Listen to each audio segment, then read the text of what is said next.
जानकारी के अभाव में भले ही आम आदमी कोर्ट कचहरी के चक्कर काटता है, लेकिन शायद बहुत कम लोगों को जानकारी है कि न्यायालय आम आदमी को घर बैठे सस्ता, सुलभ और आसान तरीके से न्याय दिलाने के लिए खुद आपको आपके पास आने के प्रयास करता है। जी हां, लोगों को निष्पक्ष, पारदर्शी और त्वरित न्याय दिलाने के लिए राजस्थान राज्य विधिक सेवा प्राधिकरण द्वारा लगातार ऐसे प्रयास किए जा रहे हैं। राष्ट्रीय लोक अदालतों के जरिए घर बैठे ही न्याय दिलाने की कोशिश की जा रही है। विधिक सेवा प्राधिकरण की ओर से लोगों में विधिक जागरूकता लाने के लिए बाकायदा ग्रामीण इलाकों में वैन पर लाउड स्पीकर के जरिए इस बात की जानकारी भी दी जाती है। आज सुबह विधिक सेवा प्राधिकरण की ओर से लीगल अवेयरनेस के लिए साइक्लोथॉन का आयोजन किया गया। इस साइक्लोथॉन में कई जजों के साथ वरिष्ठ न्यायिक अधिकारी, अधिवक्ता और न्यायिक कर्मचारी शामिल हुए। साइक्लोथॉन में शामिल न्यायिक अधिकारियों से बात की जयपुर संवाददाता राकेश शर्मा ने।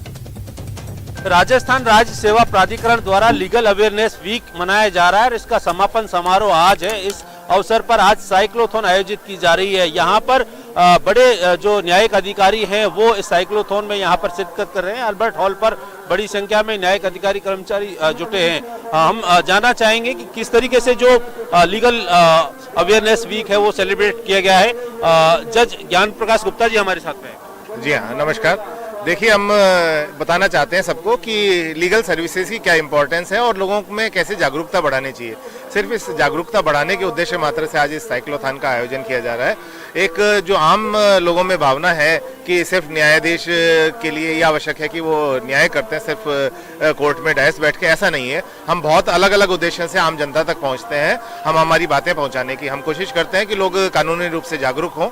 तो हम विधिक साक्षरता शिविर समय समय पर आयोजित कराते हैं। हम राष्ट्रीय लोक अदालतें आयोजित करते हैं ताकि लोगों में वो पुरानी पंचायत व्यवस्था लागू हो सके। इसी तरह से हम लोगों को, गरीबी के लोगों को या और किसी भी कारण से जो न्याय से वंचित है उनको हम न्याय उपलब्ध कराते हैं। वंचित लोगों को न्याय मिल सके ये प्रयास है। अब तक जो लोक अदालत आयोजित की गई है, किस तरह के परिणाम सामने आए हैं, लोगों का जुड़ाव किस तरीके से बढ़ रहा है? नमस्कार।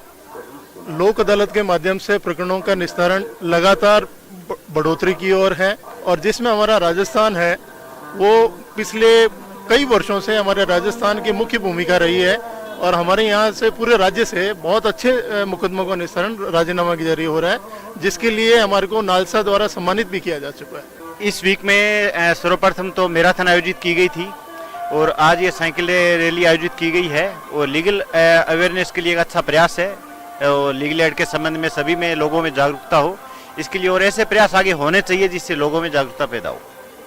कितने फीसदी केसेस लीगल अवेयर जो अपना रालसा के जरिए सुलझाने के प्रयास हो रहे हैं, किस तरह के प्रयास इसमें शामिल हो सकते हैं? रालसा की ओर से जो नेशनल लोक अदालत आयोजित की जाती है राष्ट्रीय विधिक सेवा प्राधिकरण की ओर से, उस विधिक सेवा प्राधिकरण में पक्षकारों के मध्य काउंसलिंग करवाकर लाखों मुकदमे निस्तारित हो रहे हैं। इससे न्यायालयों पर अनावश्यक जो मुकदमों का बोझ है वो कम हो रहा है और साथ ही राजीनामा होने के कारण। झुंझुनू में भाजपा प्रदेश कार्य समिति की बैठक चल रही है। बीजेपी प्रदेश कार्य समिति की बैठक का आज दूसरा दिन है।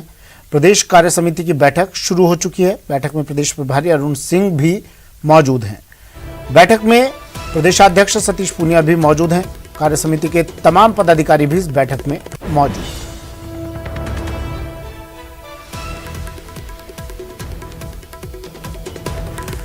सहयोगी कृष्ण फोन लाइन पर जुड़ गए हमारे साथ। कृष्ण, दूसरा दिन बैठक का क्या चल रहा है? बैठक शुरू हो चुकी है?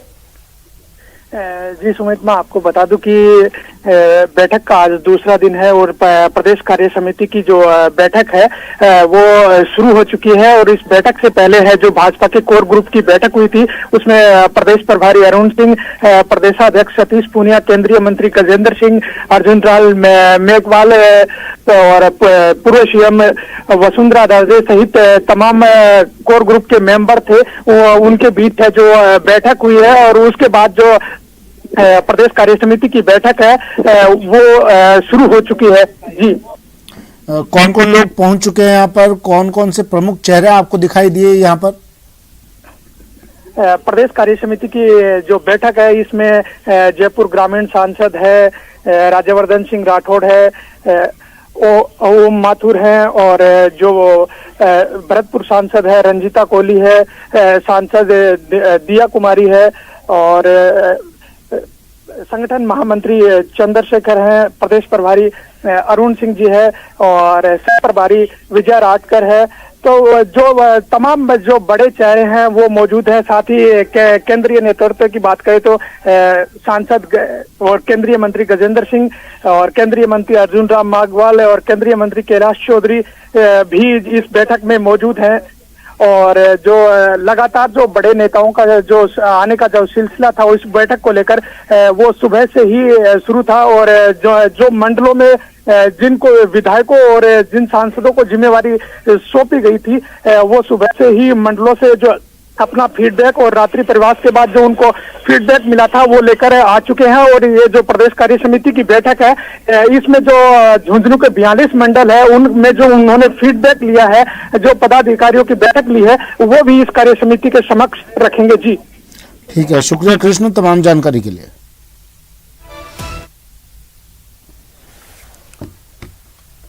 चलिए बढ़ते हैं अगली खबर की ओर। खबर जोधपुर से है, जहां पॉलिटेक्निक कॉलेज में चल रहे डिजीफेस्ट एवं जॉब फेयर का आज तीसरा दिन है, जिसमें मुख्यमंत्री अशोक गहलोत डिजीफेस्ट में आयोजित समारोह में हिस्सा लेंगे।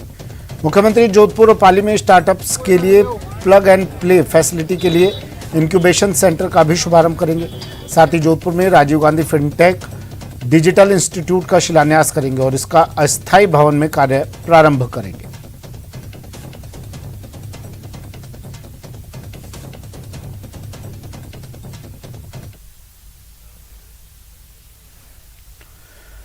खबर झुंझुनू से है, जहां एक दामाद ने अपनी ही सास पर गोली दाग दी। दरअसल मलसीसर जीत की ढाणी में पत्नी से कहासुनी होने पर पति पत्नी पर फायर कर रहा था। इसी दौरान उनकी सास बीच में आ गई तो उस युवक ने उस पर फायर कर दिया। छर्रे लगने से सास घायल हो गई।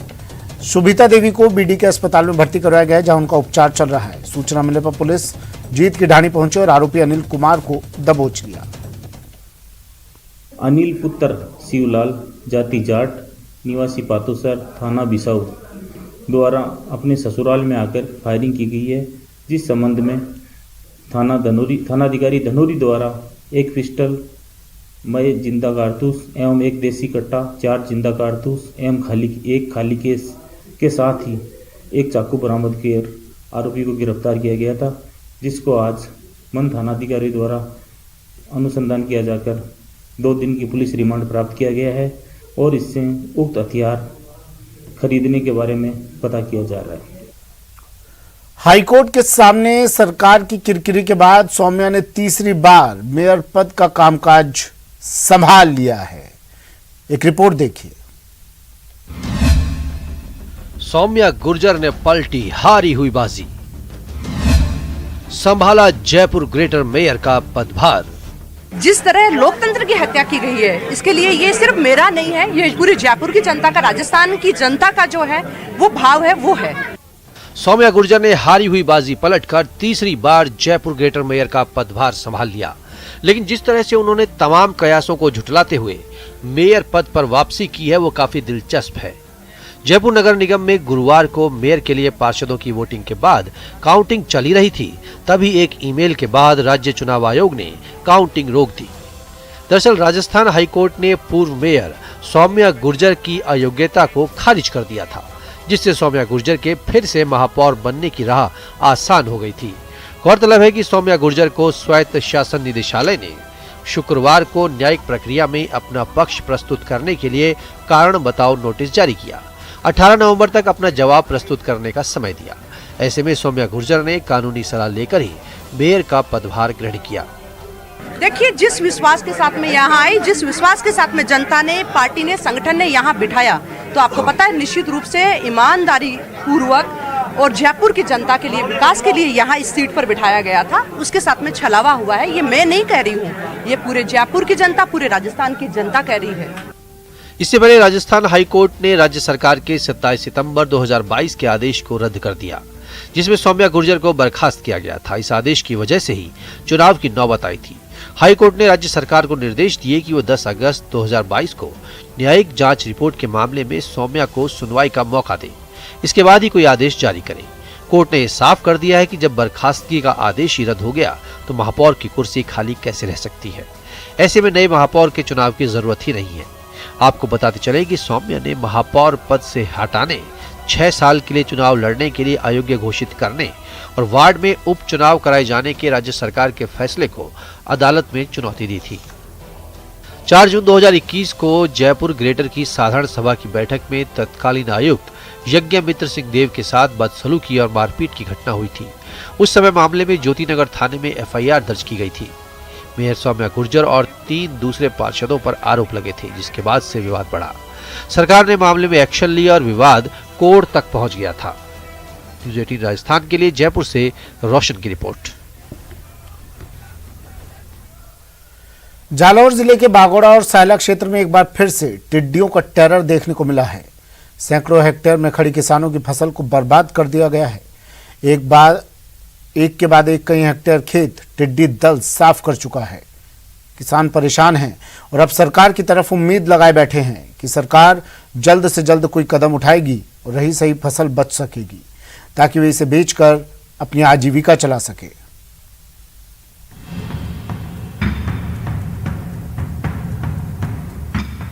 पिछले साल की तरह ही इस बार भी जालौर जिले के 2 दर्जन से ज्यादा गांव के किसान टिड्डियों से परेशान हैं। खराब मौसम के बाद बची खुची फसलों को टिड्डियों ने साफ करना शुरू कर दिया है। हालांकि अभी स्पष्ट नहीं हो पाया है कि क्या इस बार भी टिड्डियों का यह दल पाकिस्तान से आया है या फिर यहाँ पर मौजूद अंडों से ही वापस उत्पन्न होकर ये अपना कहर बरपा रही है। दरअसल माना जा रहा है कि पिछली बार पाकिस्तान से बड़ी संख्या में आए टिड्डी दल के कुछ अंडे जमीन के अंदर रह गए थे और आबो हवा अनुकूल होने पर अंडों से टिड्डियां पैदा हो गई। इसे लेकर कृषि विभाग के अधिकारी भी पूरी तरह से जांच पड़ताल में जुटे हुए हैं। किसानों का कहना है कि दवाओं का भी टिड्डियों पर असर नहीं हो रहा है। में तीड़ आयो है, साप जीरान बीजा उग तो इस सब तो बिल्कुल इस सब रायडो जो फसल आप जो फसल बिल्कुल साप नष्ट करे। टिड्डियों के हमले से परेशान किसानों ने तहसीलदार के साथ ही एसडीएम से मिलकर उन्हें अपनी समस्या के बारे में बताया। उन्होंने ज्ञापन सौंपकर प्रशासन से दवाइयों के छिड़काव करने के साथ ही मुआवजे की मांग की है। उधर मामले की जानकारी मिलने पर सायला उपखंड अधिकारी सूरजभान बिश्नोई ने पटवारियों की अलग अलग टीमों को गाँव में भेजकर सर्वे करने का निर्देश दिया है। इसकी मैंने किसानों को मेडिसिन का नाम लिख के दिया है, इसका स्प्रे करके देख रहे हैं। अगर उसकी रोकथाम होती है तो ठीक है, अन्यथा हम किसानों को इसकी सूचना देने के लिए जालौर भेजेंगे। कभी बेवफा मौसम तो कभी टिड्डियों के हमले जैसे और जयपुर से बड़ी खबर है, सरस डेयरी प्लांट में भ्रष्टाचार का खुलासा हुआ है। डेयरी प्लांट में पानी के टैंकर की सप्लाई हो रही है। पानी के टैंकरों का दूध की कीमतों में भुगतान किया जाता है। आज सरस डेयरी में 2 टैंकरों को फर्जीवाड़ा करते हुए पकड़ा है। कैथून और दौसा से आए दूध के टैंकरों में पानी निकला। खुलासा होने पर डेयरी प्रबंधन ने दौसा के टैंकर को रोका। जांच में टैंकर में दूध की जगह पानी भरा हुआ था। सरस डेयरी के अधिकारियों में हड़कंप मच गया। मौके पर अब वरिष्ठ अधिकारी भी पहुंच रहे हैं। राकेश मेरे सहयोगी हमारे साथ सीधा जुड़ गए। राकेश, क्या मामला पूरा है?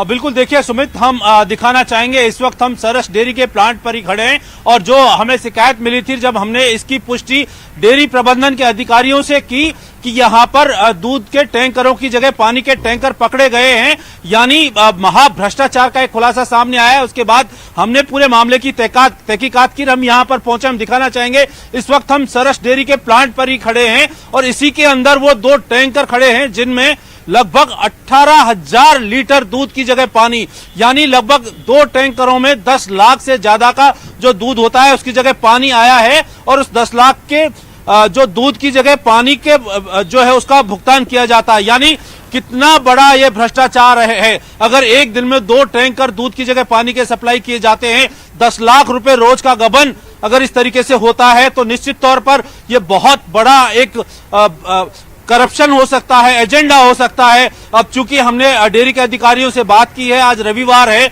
और डेयरी प्लांट में मीडिया की एंट्री पर रोक लगा दी गई। हम दिखाना चाहेंगे यहाँ पर तमाम गार्डों को कह दिया गया है, अंदर टैंकर खड़े उन सभी टैंकरों को आसपास से हटा दिया गया है। लेकिन न्यूज़ 18 ने अपने इन तमाम जो चीज है इनकी पहले तहकीकात की, पुष्टि की और उसके बाद हम यहाँ पर आए हैं और यहाँ पर भ्रष्टाचार के जिस तरीके की जो चीज सामने आई है वो निश्चित तौर पर सरकार के साथ साथ जो दुग्ध वितरक हैं, डेयरी प्रबंधन है, डेयरी के वरिष्ठ अधिकारी हैं। चूंकि ये सरस डेयरी प्लांट का मामला है, तो इस प्लांट में किस तरीके से अनियमितताएं चल रही हैं, दूध की कीमतों की जगह भुगतान जो होता है वो आज यहाँ पर खुलासा हो रहा है। 2 टैंकर आए हैं, एक टैंकर दौसा से आया था, RJ 29-331 नंबर का ये टैंकर है। लखन गुर्जर जो है इस टैंकर के मालिक का नाम है और इस पे बकायदा टैंकर मालिक के मोबाइल नंबर भी लिखे हुए हैं। इसके अलावा दूसरा टैंकर कैथून से आया है। इस टैंकर को देर रात खाली करवा दिया था और चूंकि आप डेयरी प्रबंधन के जो अधिकारी हैं इस पूरे मामले को दबाने की कोशिश में